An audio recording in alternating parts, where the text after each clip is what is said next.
بەڵێ وەڵاهی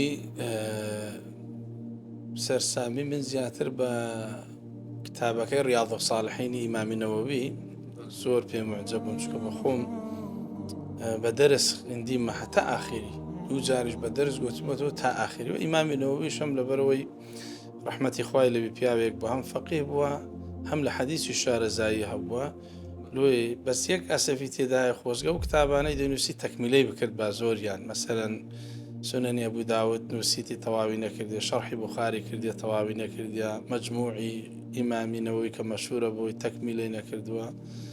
ئەگەنا بەڕاستی کتابەکانی زۆر جێی ئیعتیمادن، زۆر جێی قبوڵن. واگەر بڵم لە پاشەوی یەکێکی دی زۆر معجەبم بە ئیبن الجەوزی لە ڕووی وەعزەوە، من خۆم بڵم وەکو ئیمام و خەتیبێک کە پێشترەمە زۆر معجەبم بە کتابەکانی ئیبن جەوزی، کەچی مەلاحەزەشی لەسەری هەیە تێبینی لە ئەبرۆ زۆر شت نەقلەکە جاری، بەڵام عەلە العموم ئەگەر تەماشا عیبارەتەکانی بکەی بیخینیەوە ئەوەندە جێی ئیعجابە نەبیتەوە. من یەک قسەتان لۆ دەجێڕمەوە لەسەر ئەوەی وی کە قسەیەکی جوان دەکات، دەفەرمێ من لم يكن مثل تقواهم لم يدري ما الذي أبكاهم ومن لم يشهد جمال يوسف لم يدري ما الذي آلم قلب يعقوب.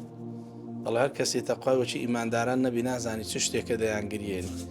هەر کەسێ جوانی پێغەمبەر یوسفی نەدیدوی عەلەیهی سەڵات وەسەلام نازانی پێغەمبەر یعقوب عەلەیهی سەڵات وەسەلام چەند ئەزیەت و ئازاری خواردیە. دەستان خۆش بێ.